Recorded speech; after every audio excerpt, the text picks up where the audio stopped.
Hi friends, welcome back to Paripoorna Adige channel. ಇವತ್ತು ರಾಗಿ ಮಸಾಲೆ ದೋಸೆ ಮಾಡೋದು ಹೇಗೆ ಅಂತ ತೋರಿಸ್ಕೊಡ್ತೀನಿ, ಬನ್ನಿ. ರಾಗಿ ಮಸಾಲೆ ದೋಸೆಗೆ ಬೇಕಾಗುವ ಪದಾರ್ಥಗಳು: 1 ಲೋಟ ಉದ್ದಿನಬೇಳೆ, 3 ಲೋಟ ರಾಗಿ ಹಿಟ್ಟು.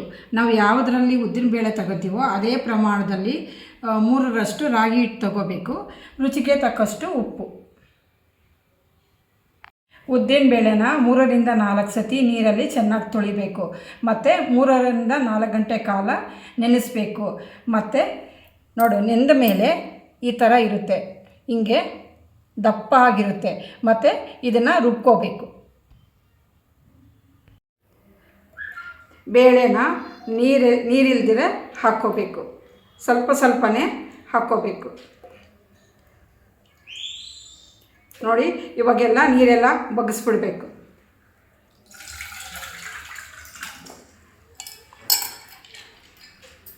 ರುಬ್ಬಬೇಕಾದ್ರೆ ಸ್ವಲ್ಪ ನೀರು ಹಾಕ್ಕೋಬೇಕು.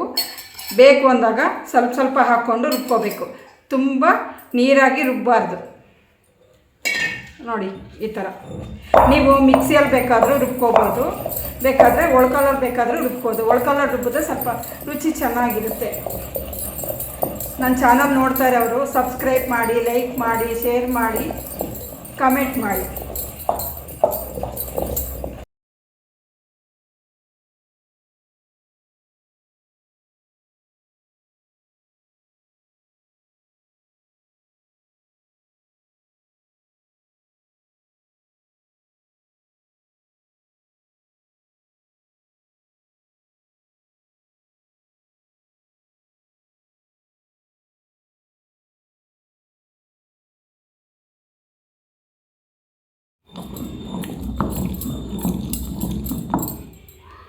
ನೋಡಿ, ಅದಕ್ಕಿರಬೇಕು. ಈ ಥರ ನೈಸಾಗಿ ರುಬ್ಕೋಬೇಕು. ನೋಡಿ, ಈ ಥರ ಇರಬೇಕು. ಇದನ್ನು ಆಗಿದೆ, ತೆಗಿತಾ ಇದ್ದೀನಿ.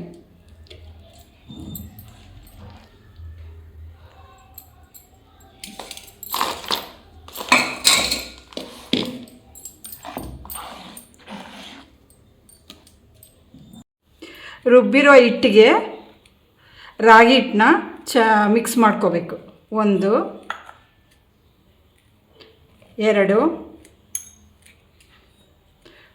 3 ಮತ್ತು ಉಪ್ಪು ಹಾಕ್ಕೊಂಡು ಚೆನ್ನಾಗಿ ಈ ಥರ ಮಿಕ್ಸ್ ಮಾಡ್ಕೋಬೇಕು.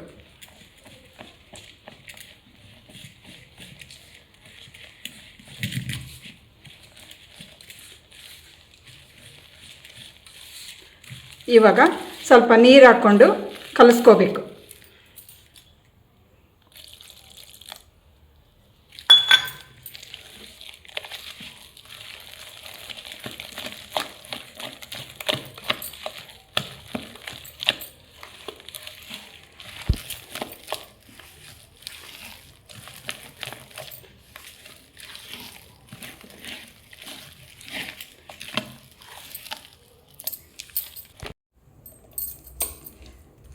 ನೋಡಿ, ಈ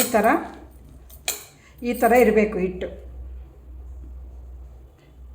ಇದನ್ನು ಓವರ್ ನೈಟ್ ಹಂಗೆ ಇಡಬೇಕು. ಇದ್ರ ಮೇಲೆ ಒಂದು ತಟ್ಟೆ ಮುಚ್ಚಿಬಿಟ್ಟು ಹಂಗೆ ಇಡಬೇಕು. ನೋಡಿ, ದೋಸೆ ಹಿಟ್ಟು ಅದಕ್ಕಿರಬೇಕು.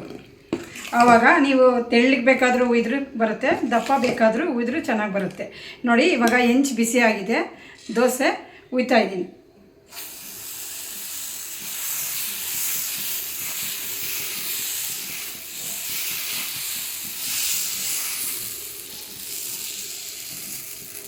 ಇವಾಗ ಇದಕ್ಕೆ ತುಪ್ಪ ಹಾಕ್ಕೊಂಡ್ರೆ ದೋಸೆ ಚೆನ್ನಾಗಿ ಬರುತ್ತೆ.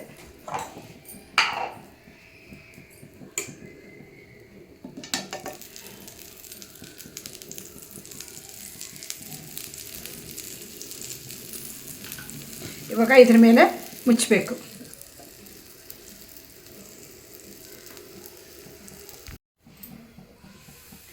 ನೋಡಿ, ದೋಸೆ ಆಗಿದೆ. ಇವಾಗ ತೋರಿಸ್ತೀನಿ ಯಾವ ಥರ ಬಂದಿದೆ ಅಂತ. ನೋಡಿ, ಈ ಥರ ಬರಬೇಕು. ಬ್ರೌನ್ ಬಂದರೆ ದೋಸೆ ಚೆನ್ನಾಗಿ ಬೆಂದಿದೆ ಅಂತ. ಇವಾಗ ಇದಕ್ಕೆ ಚಟ್ನಿ ಡಿಪ್ ಮಾಡಬೇಕು ಚೆನ್ನಾಗಿ. ಸುತ್ತಲೂ ನಾನು ಕೊಬ್ಬರಿ ಚಟ್ನಿ ಡಿಪ್ ಮಾಡ್ತಾಯಿದ್ದೀನಿ. ನೆಕ್ಸ್ಟ್ ವಿಡಿಯೋದಲ್ಲಿ ಕೆಂಪು ಚಟ್ನಿ ಹೆಂಗೆ ಮಾಡೋದು ಅಂತ ತೋರಿಸ್ಬಿಟ್ಟು ಅದನ್ನು ಯಾವ ಥರ ಡಿಪ್ ಮಾಡ್ಕೋಬೇಕು ಅಂತಲೂ ತೋರಿಸ್ಕೊಡ್ತೀನಿ. ತುಪ್ಪ ಹಾಕಿದ್ರೆ ಚೆನ್ನಾಗಿ ಬರುತ್ತೆ ದೋಸೆ ಮತ್ತು ರುಚಿನೂ ಚೆನ್ನಾಗಿರುತ್ತೆ. ಇವಾಗ ಚಟ್ನಿ ಡಿಪ್ ಮಾಡಿದ್ಮೇಲೆ ಸ್ವಲ್ಪ ಪಲ್ಯ ಹಾಕ್ಕೋಬೇಕು. ಇವಾಗ ಇದನ್ನು ಈ ಥರ ಫೋಲ್ಡ್ ಮಾಡಬೇಕು. ಫೋಲ್ಡ್ ಮಾಡಿಬಿಟ್ಟು ಇದ್ರ ಮೇಲೆ ಸ್ವಲ್ಪ ತುಪ್ಪ ಹಾಕ್ಕೋಬೇಕು.